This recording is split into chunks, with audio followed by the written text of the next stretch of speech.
আর এই মুহূর্তের বড় খবর, গোহত্যা বন্ধে কড়া রাজ্য সরকার। এসপি সিপিদের বৈঠকে নির্দেশ মুখ্যমন্ত্রীর। কথা বলবো, সরাসরি চলে যাব প্রতিনিধি সোমরাজের কাছে। সোমরাজ, কি খবর আছে এখনো পর্যন্ত, কি নির্দেশ সরকারের?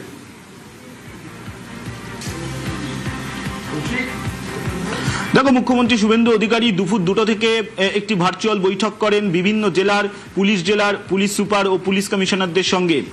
প্রায় আধ ঘন্টারও বেশি সময়সীমা ধরে ভার্চুয়াল বৈঠক করা হয় নবান্ন থেকে, এবং সেই বৈঠকে গো হত্যা বন্ধে কড়া নির্দেশ দেন মুখ্যমন্ত্রী শুভেন্দু অধিকারী।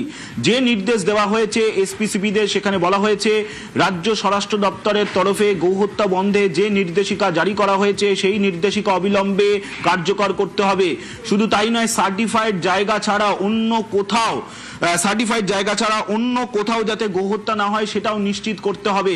পাশাপাশি এটাও নির্দেশ দেওয়া হয়েছে যে ধর্মীয় প্রতিষ্ঠানের লিমিটের বাইরে যাতে কোনোভাবেই সাউন্ড না যায় সেটাও পুলিশকে নিশ্চিত করতে হবে। এছাড়াও বলা হয়েছে যে গাড়িতে করে বেআইনি ভাবে যেভাবে পশু নিয়ে যাওয়া হয় সেটাও যাতে না হয় সেটাও নিশ্চিত করতে হবে। প্রায় 30 মিনিটেরও বেশি সময়সীমা ধরে মুখ্যমন্ত্রী শুভেন্দু অধিকারী আজই বৈঠক করেন এসপি সিপিদের সঙ্গে। সেই বৈঠকেই এই নির্দেশ দেওয়া হয়েছে বলেই সূত্র মারফত জানা যাচ্ছে। সোমরাজ, এইটা কতদিনের মধ্যে নির্দেশ পালন করতে হবে, এরকম কোনো ডেডলাইন, সময়সীমা বেঁধে দেওয়া হয়েছে কিনা?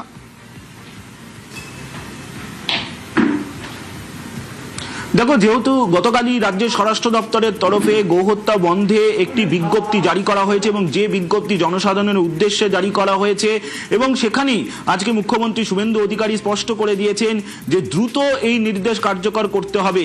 ইতিমধ্যেই গতকাল স্বরাষ্ট্র দপ্তরের তরফেই স্পষ্টভাবে জানিয়ে দেওয়া হয়েছিল যে দ্রুত এই নির্দেশিকা কার্যকর করতে হবে, এবং তারপরেই আজকে মুখ্যমন্ত্রী শুভেন্দু অধিকারী প্রত্যেকটি পুলিশ জেলার এসপি ও সিপিদের সেই নির্দেশিকার কথাই মনে করিয়ে দেওয়া হয়েছে।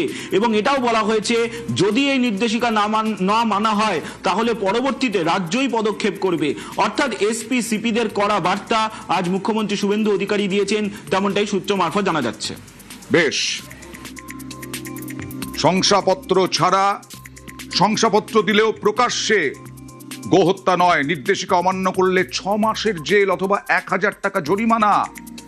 শংসাপত্র ছাড়া গোহত্যা নিষিদ্ধ, কিন্তু প্রকাশ্যে শংসাপত্র ছাড়াও গোহত্যা করা যাবে না।